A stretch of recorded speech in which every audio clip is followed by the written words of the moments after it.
Bonjour, bienvenue dans Agri-Astuces, notre émission sur les bonnes pratiques en matière d'agriculture et d'élevage. Nous sommes aujourd'hui à Ligab, au PK8, où nous allons rencontrer l'exploitant Nestor, qui est un exploitant maraîcher, qui va nous donner tous les détails sur la culture de la tomate. Bonjour Nestor. Bonjour Gabriela. Nous sommes aujourd'hui avec toi pour que tu nous donnes toutes les astuces et les bonnes techniques justement pour cultiver la tomate. La tomate, un fruit ou un légume? C'est un légume fruit. Un légume fruit. Il y a une différence entre légume feuille et légume fruit. D'accord, donc la tomate, c'est un légume fruit. D'accord. Voilà. Alors, quelle est la première étape maintenant dans la production de la tomate? Qu'est-ce que nous faisons en premier? La première étape, c'est qu'il faut passer par la pépinière. La pépinière. Lancer la semence sous serre. Sous serre de pépinière. Et comment le fait-on? Suivez-moi, je vais vous montrer. Allons-y. Alors Nestor, pourquoi sommes-nous sous serre? Nous sommes sous serre parce qu'il faut bien protéger la semence de la tomate. Parce qu'en ce moment, nous sommes au mois de janvier. Et donc en janvier, c'est un mois où il pleut beaucoup. Donc si on le fait dehors, on va perdre la semence et on n'aura pas la pépinière. Alors quelle est la bonne période justement pour faire planter de la tomate, pour cultiver de la tomate? La bonne période, c'est la saison sèche. D'accord. Donc de juin jusqu'à fin août, début septembre. Donc nous retiendrons que la serre aide à protéger les plants de tomates lorsque ce n'est pas la période justement de la cultiver. Oui, effectivement. D'accord. Alors que faisons-nous ici alors? Bon, là c'est juste pour vous faire une démonstration de la pépinière de la tomate. Malheureusement, elle a déjà grandi, donc je ne peux plus vous montrer comment on sème la graine de tomate. Là, c'est la pépinière de la tomate qui est là. D'accord. Et maintenant, qu'est-ce que nous allons faire de cette pépinière? Nous allons prendre un ou deux plants pour aller dehors faire le repiquage. Le terme technique, c'est le repiquage. Quand on enlève le plant de tomate sous la serre de pépinière pour la mettre sous la serre de production. La serre de production, on appelle ça le repiquage. D'accord. Voilà. Donc on va aller, on va vous voir, on va vous suivre. Il n'y a pas de souci. Donc je vais devoir retirer un ou deux plants de pépinière et aller faire la démonstration dehors. D'accord. Donc il faut prendre les pieds de, les pieds de pépinière avec beaucoup de dextérité parce qu'elles sont encore très fragiles. D'accord. Alors avant de prendre les pieds de tomate, la pépinière, combien de temps dure-t-elle? Bon, voilà, c'est une très bonne question. Les plants de pépinière durent 25 à 45 jours. Pas avant, c'est 25 à 45 jours. Voilà, il faut que les plants soient un peu robustes. Avant de les enlever avant de les enlever. D'accord. Mais auparavant, avant d'enlever les plants de pépinière de tomates sous serre, il faut toujours, j'insiste là-dessus, il faut toujours arroser. On arrose toujours avant d'enlever les plants de pépinière. Alors pourquoi arroser avant de justement retirer les plants de tomates? Bon, il faut toujours arroser. Pourquoi? Parce que si on n'arrose pas, il peut arriver qu'on détruit le plant de tomate. La racine, effectivement. Donc c'est pour ramollir un peu la terre en fait. Effectivement, c'est pour ramollir la terre avant d'enlever le plant de tomate. D'accord. Voilà. Là, je suis en train de prélever un pied déjà et je prends un second pied. Voilà. Donc vous voyez là, quand j'ai fait la démonstration tout à l'heure, comme le sol est déjà ramolli, les pieds sont quittés toutes seules. Alors Nestor, là nous avons nos plants de tomates. Oui. Que faisons-nous de ces plants? Bon, là nous sommes quittés de la serre de pépinière. On a prélevé les plants de tomates là-bas pour les amener à l'extérieur et pour faire ce qu'on appelle le repiquage. Le repiquage, c'est un terme technique dans l'agriculture. Mais pour ceux qui ne connaissent pas, on va dire planter. Alors, est-ce qu'il y a une technique particulière pour le repiquage? Effectivement, il y a une technique particulière pour faire le repiquage. Donc, qu'est-ce qu'on fait? Vous voyez ça? De la racine jusqu'à la tige, à la fin de la racine ici, là, on appelle ça le collet. On ne plante pas n'importe comment. Il y a forcément une technique pour planter. Donc, on plante, on prend la racine principale jusqu'à la tige. Voilà. Jusqu'à la naissance de la tige. Jusqu'à la naissance de la tige. Et on appelle ça le collet. Nestor, montre-nous alors comment se passe le repiquage. Le repiquage se passe de la manière suivante. Donc, nous avons un trou qu'on appelle la trouaison. Hein? Voilà. Donc, je mets mon plant de tomate dans le trou. Je ne dépasse pas le collet. Donc, je ferme légèrement, avec les deux doigts. Avec les deux doigts pour que le plant soit fixé debout. Voilà, donc c'est comme ça. Alors, quelle est la distance justement que vous devez respecter entre les deux plants de tomates? En maraîchage, il y a plusieurs distances à respecter. On va prendre par exemple la laitue, c'est 20 cm. Et quand il s'agit de la tomate, c'est 60 cm. Voilà. D'accord. Donc, voilà, il y a plusieurs distances vraiment à respecter. Quand il s'agit du frelon, c'est 15 cm. D'accord.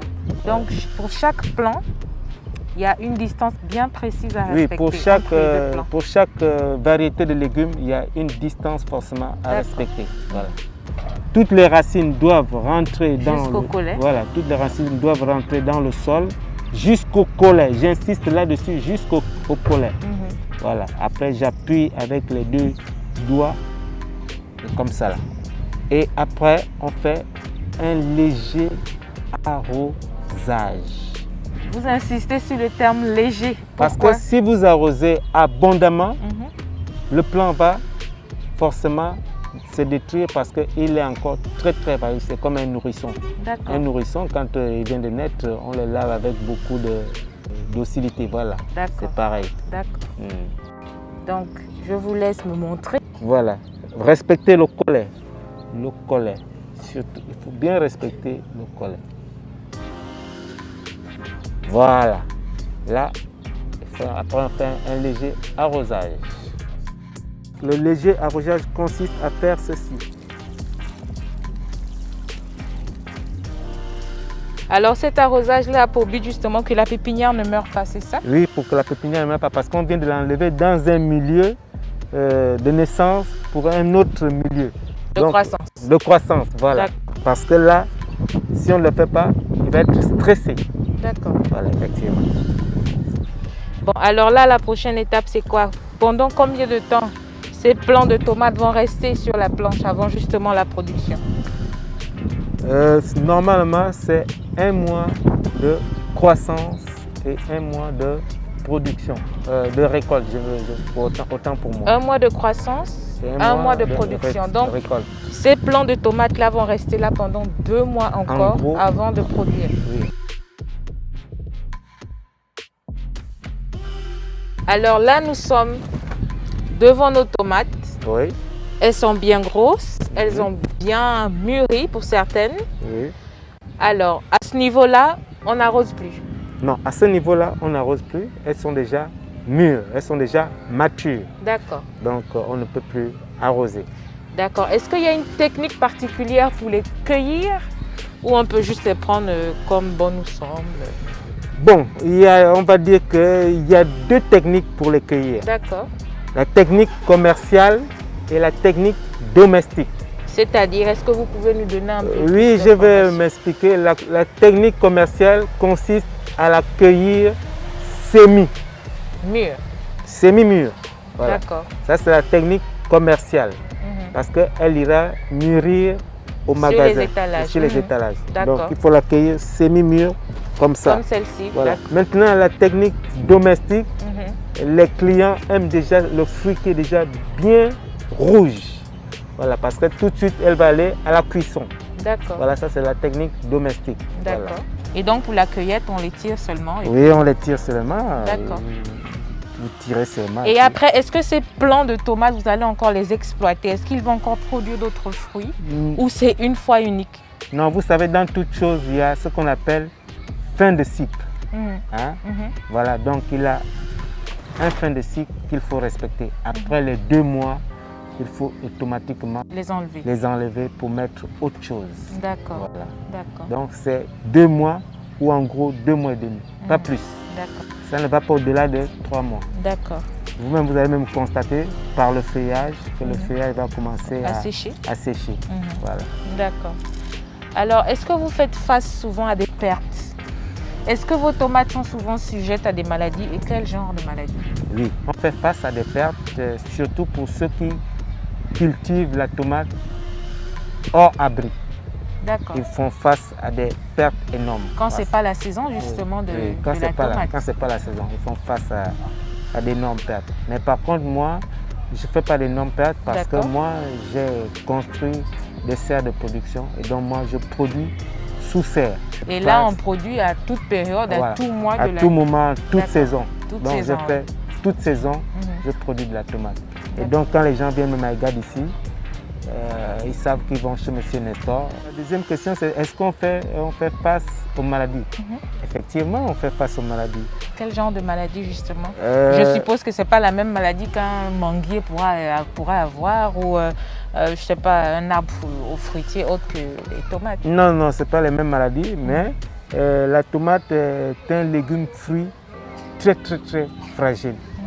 Donc on fait face à une maladie qu'on appelle la pourriture apicale. C'est-à-dire, vous allez souvent constater au niveau du fruit qu'il y a un point noir qui est dessus. Donc c'est ce qu'on appelle la pourriture apicale. Et vous ne pouvez pas acheter une tomate qui est malade, qui a ce point noir là-dessus. Oui. Et est-ce que cette pourriture apicale, c'est dû à un engrais utilisé ou bien c'est juste une maladie commune Non, c'est une maladie commune à la tomate. Elle est vraiment spécifique à la tomate. Donc il faut, dès le départ, quand vous faites le repiquage, il faut traiter. Traiter, c'est-à-dire il faut acheter le produit qu'on appelle la chaux. Donc vous mettez ça sur la planche de tomate que vous allez repiquer le plant.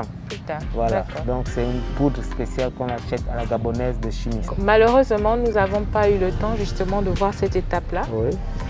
Parce que vous n'avez pas les graines de tomates, mais bon, c'est pas grave. J'espère que dans un prochain numéro, on aura l'occasion justement de voir comment vous faites. Il n'y a pas de souci. Alors, est-ce que vous pouvez nous montrer un fruit avec la maladie apicale, juste pour voir, pour avoir une idée comment ça se présente? On va essayer de fouiller.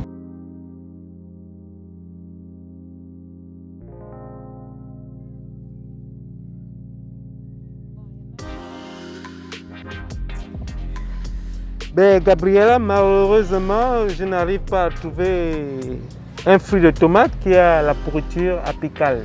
Comme on dit, papa tomate. Voilà, effectivement. Vos tomates sont tellement bien traitées qu'il n'y a pas de fruits pourris. Voilà, effectivement. Bon, est-ce que nous pouvons avoir alors un récapitulatif de ce que nous avons fait aujourd'hui, de la production de la tomate à la récolte? La première étape consiste à prendre la pépinière sous la serre de pépinière. Après avoir prélevé un plant de tomates sous la serre de pépinière, on l'amène sur une planche pour faire ce qu'on appelle le repiquage. Après le repiquage, on laisse le plant grandir pendant 1 mois ou 2 mois. En gros, 2 mois. Après les 2 mois, on passe à la dernière étape qui est la récolte.